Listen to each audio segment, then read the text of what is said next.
5-digit quotations. So now we've got a new system in the Forex market. It's been around for a couple of years now. The precision of price quotations is getting better, and now most brokers actually supply quotations in a 5-digit mode. So here, that quotation we were talking about for Australian, British pound, Australian dollar, 1.8866, now is actually more precise, and it's 1.88663. So now the minimum change this currency pair can experience is actually 0.0001. So 10 to the power of -5. Now let's understand how the definitions of pips and points have changed in this particular case when the 5 digits system has been introduced. So the minimum change is still called 1 point. Minimum change is always called 1 point. Now the value on the right, 0.00001, has been labeled with the name pipette. Once again, let's keep these things separate. 1 point is the minimum change, and 1 pipette is always equal to 0.00001. In this case, it just so happens that the minimum change is equal to 0.00001, and that means 1 point is equal to 1 pipette, and that's always the case for 5-digit price quotations. So once again, let's calculate the spread. Here I've shown our previous example, but I've added the 5th digit as a smaller number, and a lot of brokers do that just to show that it is 5-digit quotations, because when you have 5 digits after the decimal point, it can be it can get a bit confusing and like a lot of numbers. So here it highlights to you that these are in fact pipettes on the end of the currency quotations.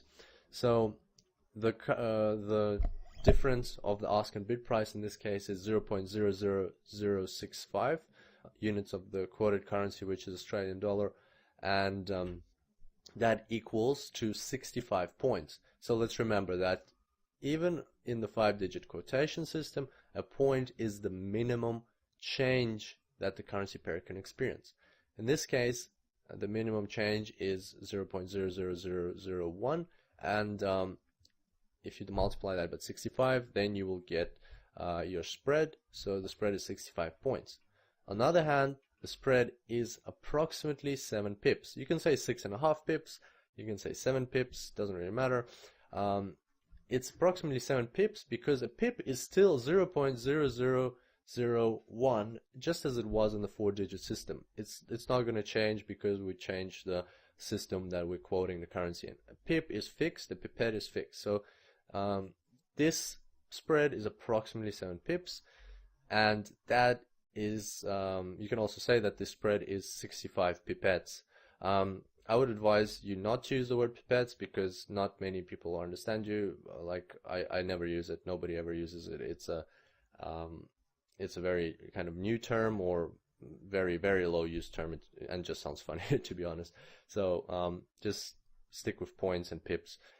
So just to sum up, we've got the 4-digit system, the 5-digit system. An example is the British pound, Australian dollar quotation that we looked at, 1.8866 in the 4 digits, 1.88663 in the 5 digits. 1 point in the 4-digit, 1 point is always the minimum change. In the 4 digits system, it's 0.0001. In the 5-digit system, it's 0.00001. A pip never changes. A pip is always fixed regardless of the quotation system, and it equals to 0.0001. And a pipette, there's no such a thing in the 4-digit system. In the 5-digit system, because there's enough precision, you can talk about pipettes, and it's 0.00001. However, I do advise not to use this term because it's not frequently used.